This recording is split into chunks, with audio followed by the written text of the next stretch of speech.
This is the Nations Conspire channel. Welcome to today's show.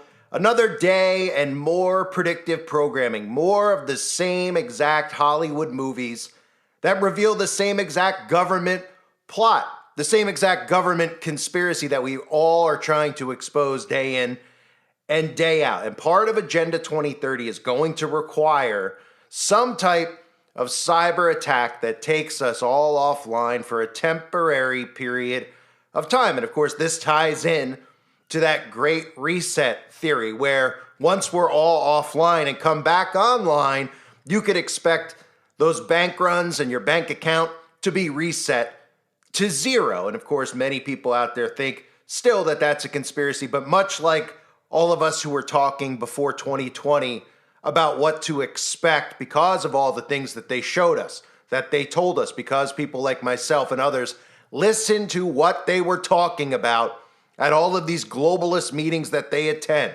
We all knew that there was going to be some kind of a major global outbreak. And of course, we got that in full. And we got Event 201 as well beforehand. There will be a major cyber attack at some point in time. And of course, you've been getting programmed for this. You've heard all the stories over the years, whether you've heard them on my channel or heard them in the fake mainstream news media about AT&T being hacked, about emails and Gmail being hacked, hack this, hack that, how your data isn't safe, how you're not safe. And of course, this will all lead to us going offline for a temporary period of time to come back online and for them to implement a digital ID among other enslavement tools that people will beg for once they deal with life offline, even for a short period of time. This is Predictive Programming 101. And for anybody out there that doesn't understand predictive programming, it's as simple as this. A form of magic showing us these things, revealing these things to us ahead of time. They subtly plant ideas in our minds, in the consciousness of the public, to prepare them for future events and how to respond when those events actually occur. They show you grid shutdowns and they show you chaos in the streets and looting. It's a form of mind control. And this movie, 0 Day, stars Robert De Niro, who has been at the face recently of all of the political theater that we've seen play out with him versus Donald Trump and him versus MAGA. He is another Illuminati shill where we see him constantly doing the all-seeing eye symbolism. He's always been one. This isn't something that's new. And I'm going to play for you now clips from the trailer as well as some of the directors and producers talking about the plot. And of course, the theme of the movie includes an inside job of a cyber attack, massive grid shutdowns, train crashes, plane crashes, mass casualties, unlimited government surveillance powers, banking system shutdowns, and of course, arrests without warrants. And they hint in this movie of Robert De Niro's character having a mental decline and the parallel to Joe Biden. You can't make this stuff up, how they reveal these things to us, and they pretend, of course, that these are just writers who are creative, they're artistic, right? These are government operatives who put these films out there because they're told to put these films out there, because the government are masters of mind control. This goes back to Operation Paperclip. This goes back to MK Ultra. This is a form of mind control used on the subconscious mind of the masses. And again, it unfolds right in front of their faces. And just like the outbreak did, they still didn't see it coming ahead of time. And even when it occurred, we have people out there defending the same people and the same system that did this deliberately to them. Here is some of the scenes and the trailer from this new Netflix series, 0 Day.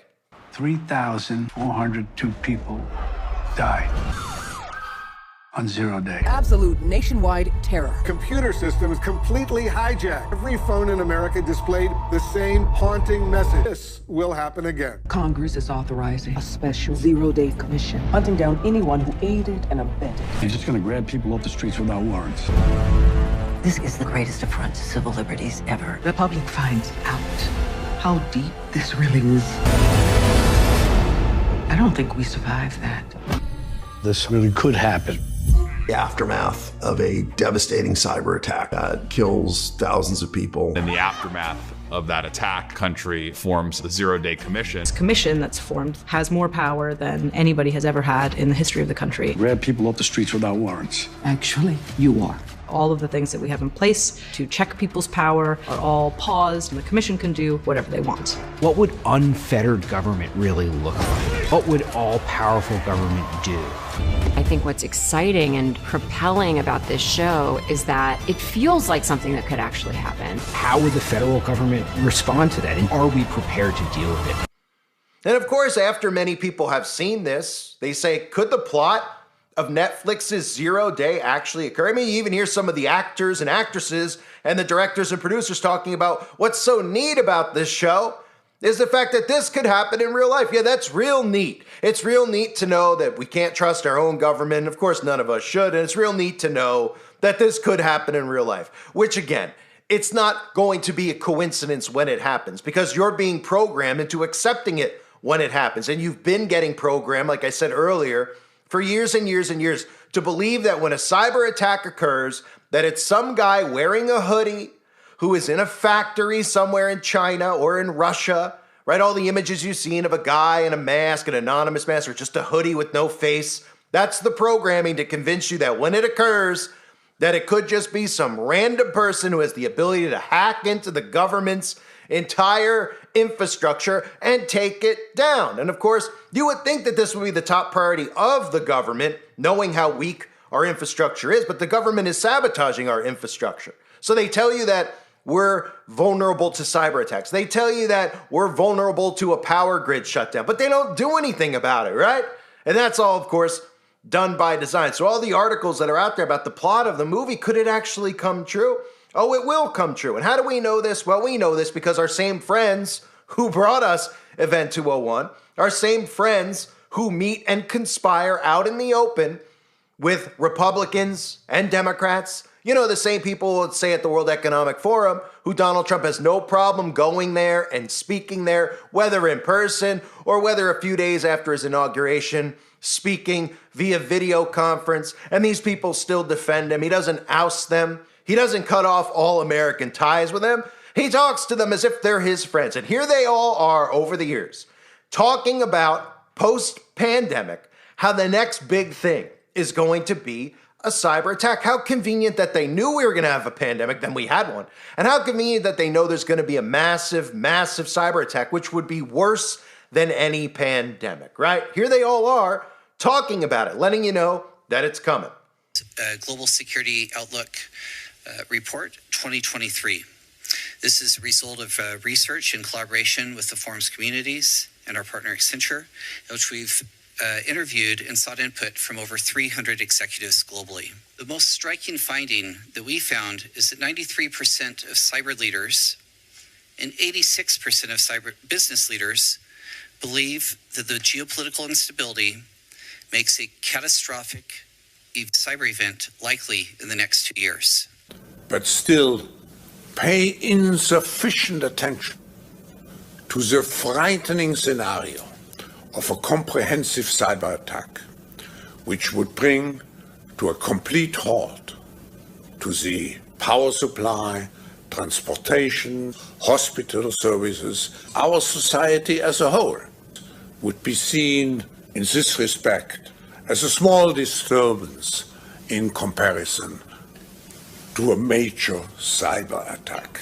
And of course, when we all talk about a great reset occurring, well, in order to create a great reset, they're going to need people's bank accounts to reset because there has to be a general public who all have trusted in their government and put all their money and everything digitized so that when the government decides to flip a switch and blame it on an invisible boogeyman and everybody goes back into their bank accounts online, there's nothing in there. And what's everybody going to do about it? Yell and scream while they're underground for a few months?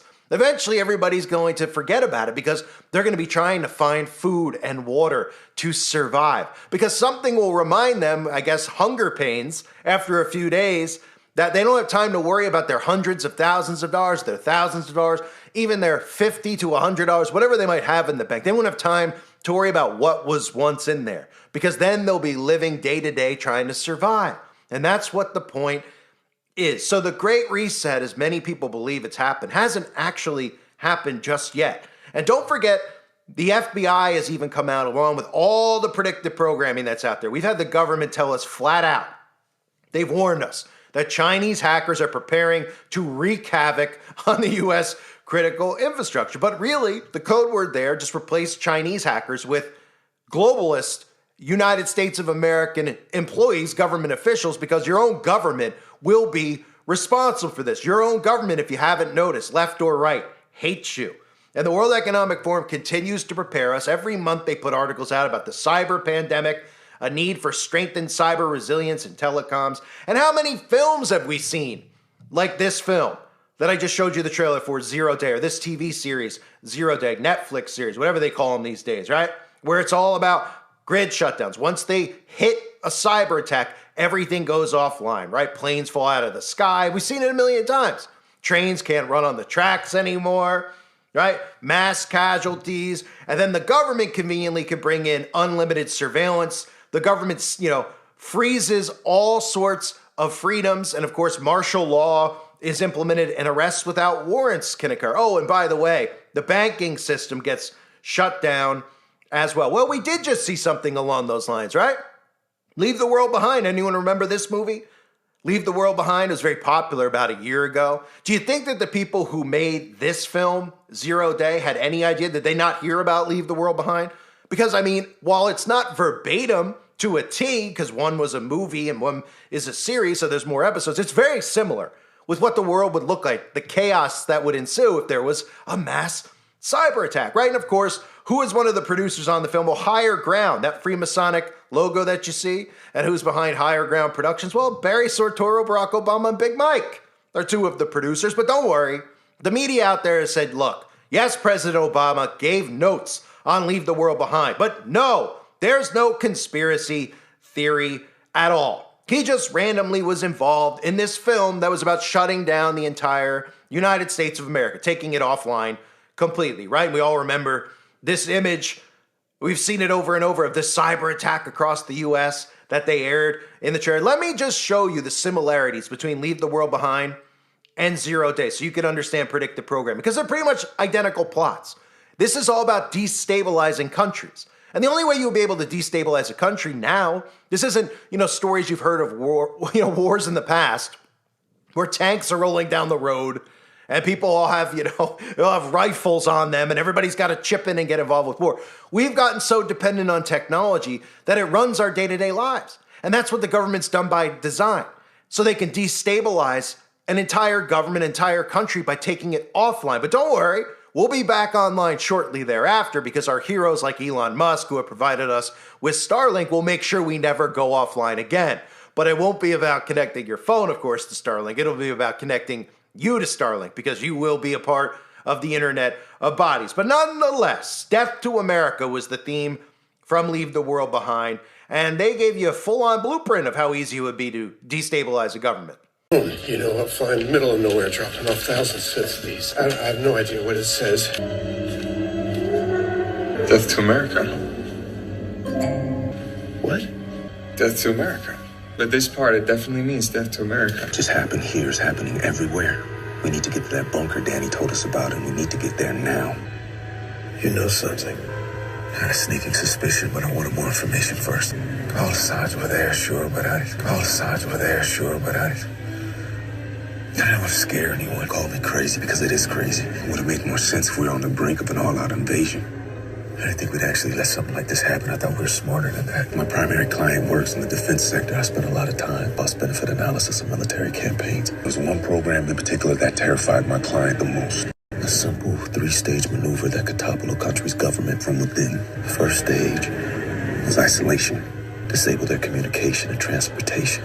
Make the target as deaf, dumb, and paralyzed as possible. For the second stage, synchronized chaos. Terrorize them with covert attacks and misinformation. Overwhelming their defense capabilities, leaving their weapon systems vulnerable to extremists in their own military. Without a clear enemy or motive, people would start turning on each other. The third stage would happen on its own.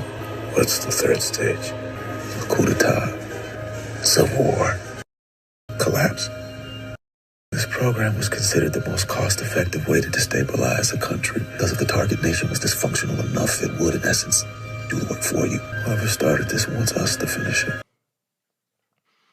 So, of course, you would think, seeing that maybe the people who came up with the plot for Zero Day and pitched it to Netflix, maybe they sat there and said, I don't know. I mean, this sounds a lot similar to that movie that just came out a year ago. You know, aren't we supposed to be making art? Aren't we supposed to be coming up with new ideas and new themes? I mean, I'm sure there's scripts floating around Hollywood with ideas that nobody's ever thought of before, but they just keep making the same movies about the same exact things, right? Every month, you'll get an alien movie. Every month, you'll get some type of movie about a natural disaster, right? Programming you into thinking it has something to do with the climate, right? Programming you into thinking that aliens exist. Programming you with predictive programming so that you accept what is eventually going to come. Because Hollywood isn't about producing innovative, creative films. It's about programming you. It's about mind control. And that's all that this is. Prepping you for what? Prepping you for inside cyber attacks, power outages, plane crashes, train crashes, mass casualties, life offline temporarily, only to go back online.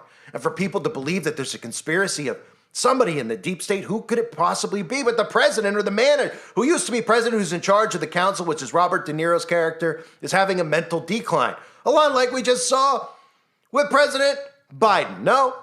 Well, maybe if they do this in 5 years, they can do it with Barack Obama, and he could pretend out in the open to be having a mental decline. But the parallels are not parallels. This is programming, ladies and gentlemen, and they are prepping you to believe, when they decide to do this, that the boogeyman is responsible. And it's imperative that you believe the narrative. And that's why when things go offline only to come back online, they're going to make sure that they still have full control over the airwaves. So even if they go offline and you have a radio, they'll make sure you could hear propaganda news. Because whoever has a radio and batteries in it, they're going to spread that misinformation to their neighbors. They're going to knock on their door and say, I got information. And they're going to go, what's the information?